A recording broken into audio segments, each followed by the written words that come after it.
جھولا جھلانے والا کا وہ بنا لو، اس میں بٹھا کے اسے تیز گھما کے آگ کی طرف پھینکو، تمہیں جانا نہیں پڑے گا۔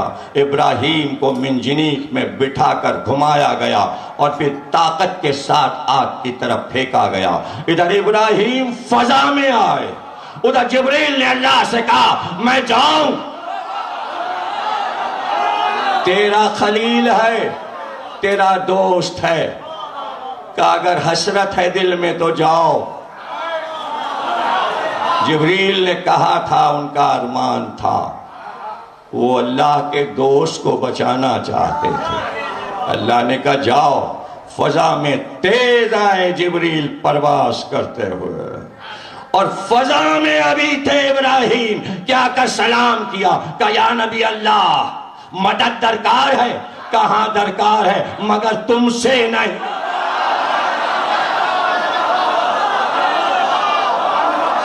مدد درکار ہے مگر تم سے نہیں۔ ابراہیم سے بڑا نبی کوئی نہیں، اگر ہیں تو سرکار شیخ الانبیاء افضل ترین ہیں، تمام 1,24,000 انبیاء سے سوا ہمارے سرکار کے ہر نبی سے ابراہیم افضل۔ اگر کوئی بات کر دیں تو سنت ابراہیمی بنتی ہے، اب تک پیچھا نہیں چھوٹا سنت ابراہیمی سے، اور مسلمان اس پہ چلے جا رہے ہیں۔ اللہ کو معلوم تھا کہ مسلمان نبی کی سنت چھوڑ دیں گے مگر ابراہیم کی پکڑے رہیں گے، یہ نہیں چھوڑیں گے۔ اس لیے ابراہیم کو بھی یہ معلوم ہے کہ ہمیں اس وقت کیا کہنا ہے۔ اگر جبریل سے مدد لے لیتے تو امت قیامت تک کہتی یا جبریل یا جبریل۔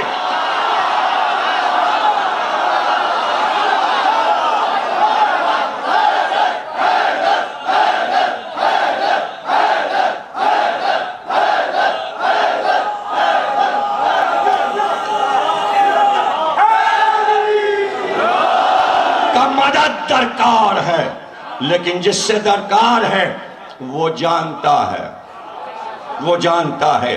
اب غور کیجئے گا، ابراہیم کے لیے ظلم کی دنیا نے تیاری کی، آگ جلائی، آگ بڑھائی، آگ دہکائی، منجنیق بنائی، یہاں تک کہ پھینک دیا۔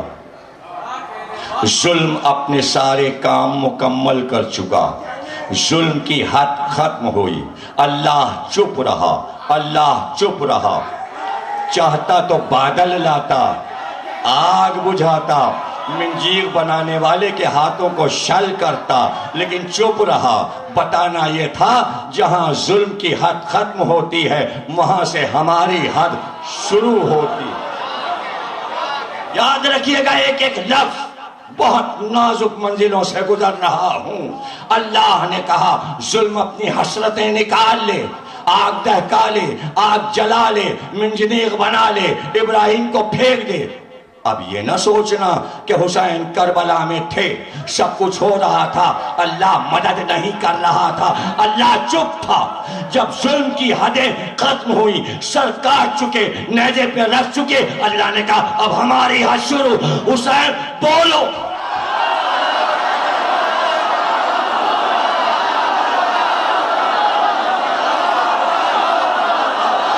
حسین بولو، اور انہیں بتاؤ کہ انہوں نے اتنی محنت تمہیں مارنے میں کی تھی، یہ مارنا۔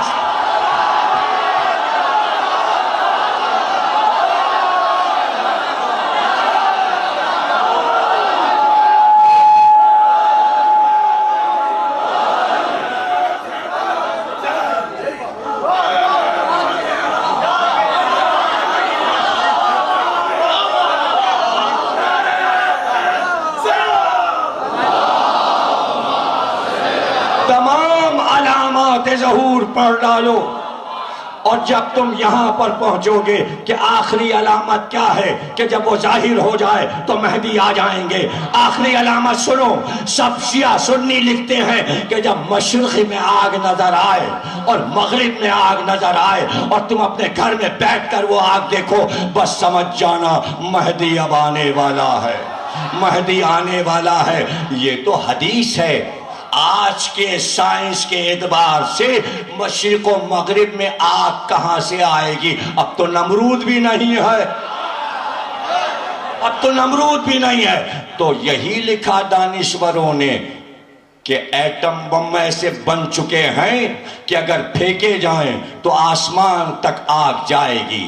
یہ طے ہے کہ مشرق کے پاس بھی ایٹم بم ہے اور مغرب کے پاس بھی ہے، اور امریکہ تلاش کر رہا ہے کہ چائنا کے پاس کیا کیا ہے، روس کے پاس کیا کیا ہے، لیکن یہ طے ہے کہ سب کے تیار ہیں۔ اور بعض ایسے ہیں کہ جو آپس میں ٹکرا جائیں گے اور دنیا میں آگ ہی آگ ہو جائے گی۔ یہ سائنس بھی کہہ رہی ہے، یہی مذہب بھی کہہ رہا ہے۔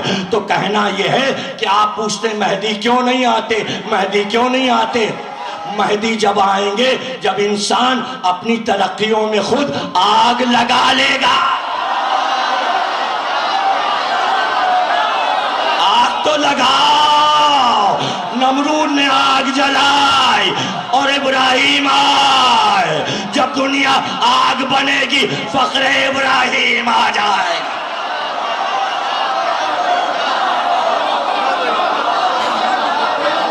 فخر ابراہیم آ جائے گا۔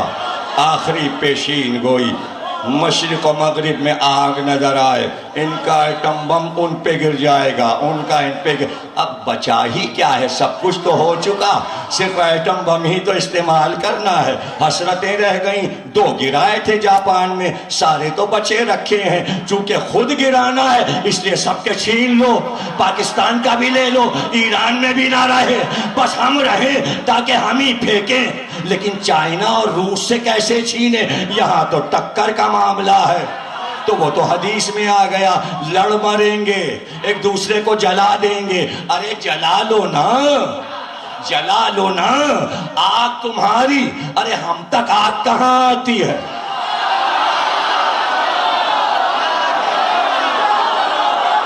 ہم تک آگ کہاں آتی ہے؟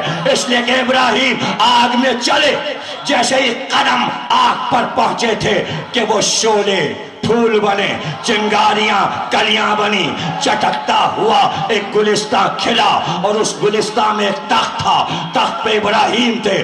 اب جو نمرود نے دیکھا آگ نہیں تھی، باغ تھا، باغ میں ابراہیم تھے، ابراہیم تخت پہ بیٹھے تھے، پہلو میں ایک جوان مسکرا رہا تھا۔ پوچھا گیا یہ کون؟ کہا یا علی۔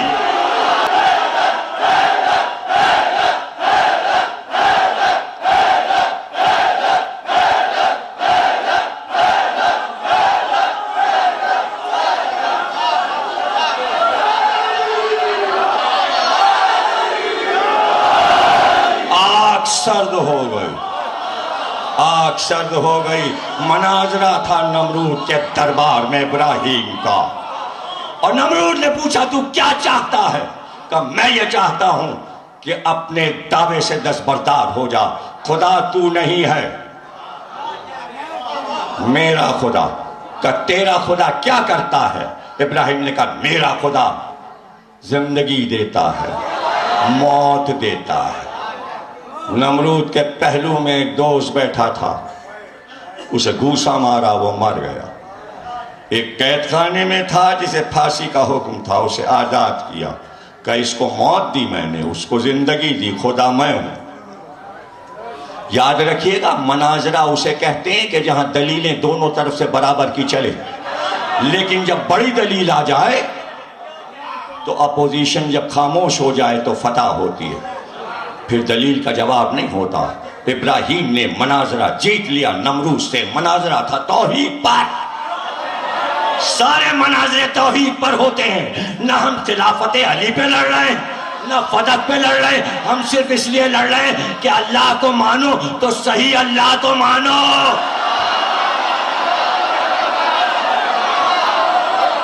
جیسا ہے ویسا مانو۔ نمونے تو اللہ کے آ چکے، فرعون نے کہا میں اللہ، نمرود نے کہا میں اللہ، شداد نے کہا میں اللہ۔